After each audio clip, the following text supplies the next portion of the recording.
नमो भगवते वासुदेवाय। आप सभी को निर्जला एकादशी की हार्दिक शुभकामनाएं।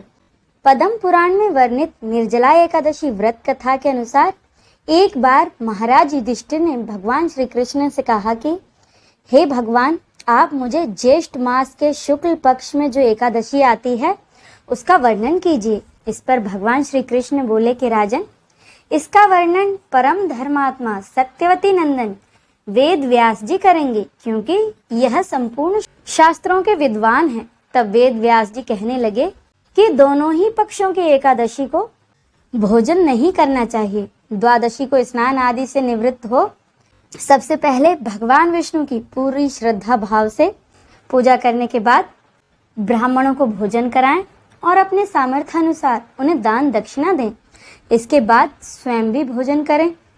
ये सभी बातें सुनकर बलशाली भीमसेन बोले कि परम बुद्धिमान पितामह, मेरी उत्तम बात सुनिए। महाराज युधिष्ठिर, माता कुंती, द्रौपदी, अर्जुन, नकुल और सहदेव यह सभी एकादशी को भोजन नहीं करते और मुझसे भी हमेशा यही कहते हैं कि भीमसेन, तुम भी एकादशी को अन्न ना खाया करो। किंतु मैं इन लोगों को यही कहता हूँ कि मुझसे भूख बर्दाश्त नहीं की जाती। तब भीमसेन की बातें सुनकर वेद व्यास जी ने कहा कि भीम, अगर तुम्हें स्वर्ग लोक की प्राप्ति चाहिए और तुम नरक को दूषित समझते हो तो दोनों पक्षों की एकादशी को भोजन कभी मत करना। तब फिर से भीमसेन बोले कि महाबुद्धिमान पितामह, मैं आपके सामने बिल्कुल सच्ची बात कह रहा हूँ। मुझसे तो एक बार भोजन करके भी व्रत नहीं किया जा सकता, फिर बिना कुछ खाए पिए भला मैं कैसे रह सकता हूँ। मेरे पेट में तो व्रक नाम की अग्नि सदा प्रज्वलित रहती है, इसीलिए जब मैं बहुत ज्यादा खाता हूँ तभी यह अग्नि शांत होती है। आप मुझे कोई ऐसा व्रत बताइए जो वर्ष में केवल एक बार करके ही जिससे मुझे स्वर्ग की प्राप्ति हो जाए और मेरा कल्याण भी हो जाए। तब वेद व्यास जी ने कहा कि भीम, ज्येष्ठ मास के शुक्ल पक्ष में जो एकादशी आती है तुम पूरी श्रद्धा भाव से उसका निर्जल व्रत करो। इस एकादशी का नाम निर्जला एकादशी है। इस एकादशी व्रत में केवल कुल्ला या आचमन करने के लिए ही मुख में तुम जल डाल सकते हो। उसको छोड़कर और किसी प्रकार का जल मुख में नहीं डालना चाहिए, नहीं तो व्रत भंग हो जाता है। निर्जला एकादशी को सूर्योदय से लेकर दूसरे दिन सूर्योदय तक मनुष्य जल का त्याग करे तभी ये व्रत पूरा होता है। इसके बाद द्वादशी को ब्रह्म मुहूर्त में स्नान आदि करके ब्राह्मणों को विधि पूर्वक जल और सोने का दान करें। इस प्रकार सभी कार्य पूरा करके जितेंद्रिय पुरुष ब्राह्मणों के साथ भोजन करें। पहले ब्राह्मणों को भोजन कराएं, इसके बाद स्वयं भी भोजन कर लें। तो वर्ष भर में जितनी भी एकादशी आती हो उन सबका फल निर्जला एकादशी के सेवन से ही मनुष्य प्राप्त कर लेता है। और इसमें बिल्कुल भी संदेह नहीं कि शंख, चक्र और गदा धारण करने वाले भगवान केशव ने मुझसे कहा था कि यदि मनुष्य सबको छोड़कर एकमात्र मेरी शरण में आ जाए और एकादशी को निराहार रहे तो वह सभी पापों से छूट जाता है। एकादशी व्रत करने वाले पुरुष के पास विशालकाय, विकराल आकृति और काले रंग वाले दंडपाशधारी भयंकर यमदूत कभी नहीं जाते। अंतकाल में पीतांबरधारी सौम्य स्वभाव वाले, हाथ में सुदर्शन धारण करने वाले और मन के समान वेगशील भगवान विष्णु के दूत आकर इस वैष्णव पुरुष को भगवान विष्णु के धाम में ले जाते हैं। भीम, अतः निर्जला एकादशी को पूर्ण यत्न करके उपवास करना चाहिए। तुम भी सब पापों की शांति के लिए पूरी श्रद्धा पूर्वक उपवास और भगवान श्री हरि का पूजन करो। स्त्री हो या पुरुष, यदि उसने मेरु पर्वत के बराबर भी महान पाप किए हों तो भी वह सब एकादशी के प्रभाव से भस्म हो जाते हैं।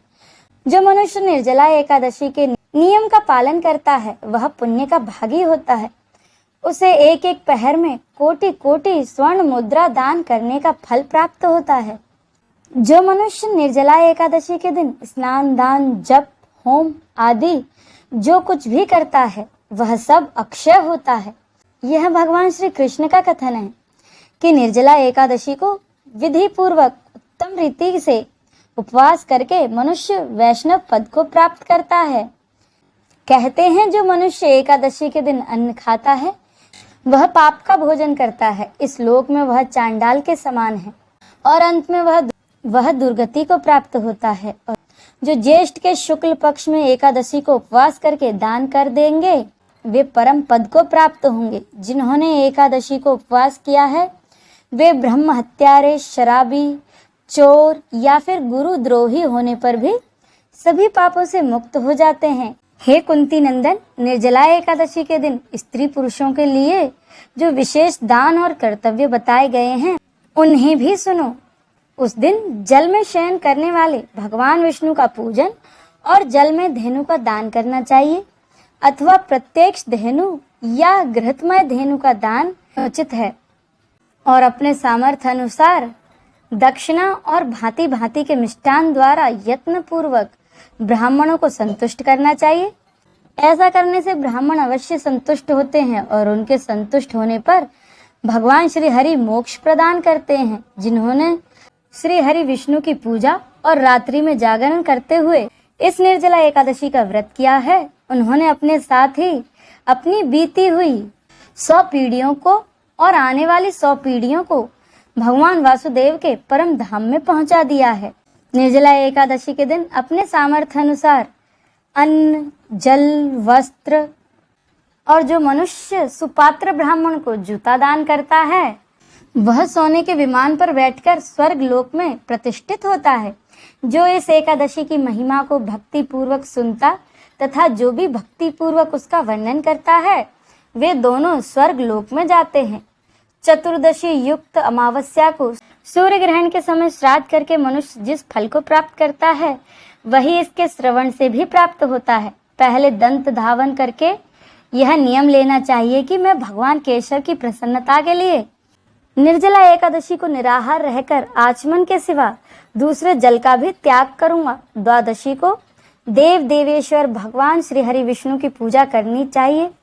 गंध, धूप, दीप, फूल और सुंदर वस्त्र से विधि पूर्वक पूजन करके जल का घड़ा संकल्प करते हुए दान करने से भगवान ऋषि के परम गति की प्राप्ति कराते हैं। वेद व्यास जी कहते हैं कि भीमसेन, ज्येष्ठ मास के शुक्ल पक्ष में जो शुभ एकादशी होती है उसका निर्जल व्रत करना चाहिए तथा उस दिन श्रेष्ठ ब्राह्मणों को शक्कर के साथ जल के घड़े का दान करना चाहिए।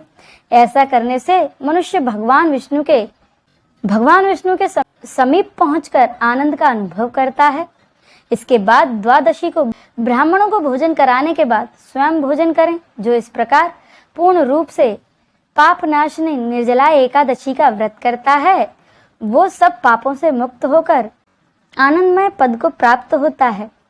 ऐसे व्यक्ति को अपने आप ही मोक्ष की प्राप्ति हो जाती है। यह सुनकर भीमसेन ने भी इस शुभ एकादशी का व्रत शुरू कर दिया। तभी से यह एकादशी इस लोक में पांडव एकादशी के नाम से विख्यात हुई थी।